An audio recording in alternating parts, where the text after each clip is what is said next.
1 out of every 7 Americans is food insecure, according to Feeding America. That means they can't find something to eat or they don't know when they'll find their next meal. But soon it'll be hard to find that data. And that's because the USDA says they will no longer do household food security reports.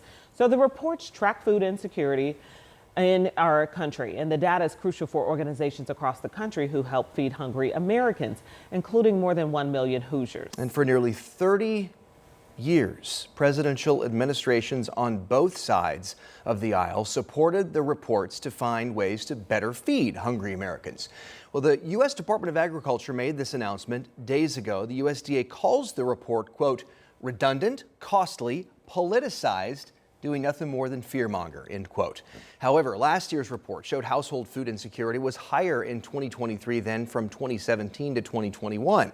Indie Hunger Network Executive Director Kate Howe says without this information, it leaves them in the dark pretty much for helping our community as they see a rise in household food insecurity.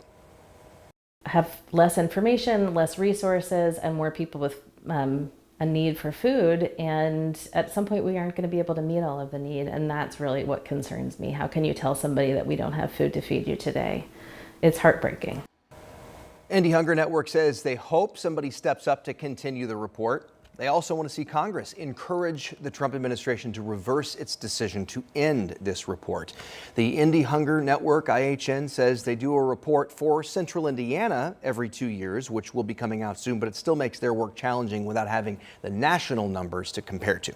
Yeah, that makes a lot of sense. So at 5, you're going to hear from one of the largest food pantry distributors in the state about their concerns. We'll hear what they have to say.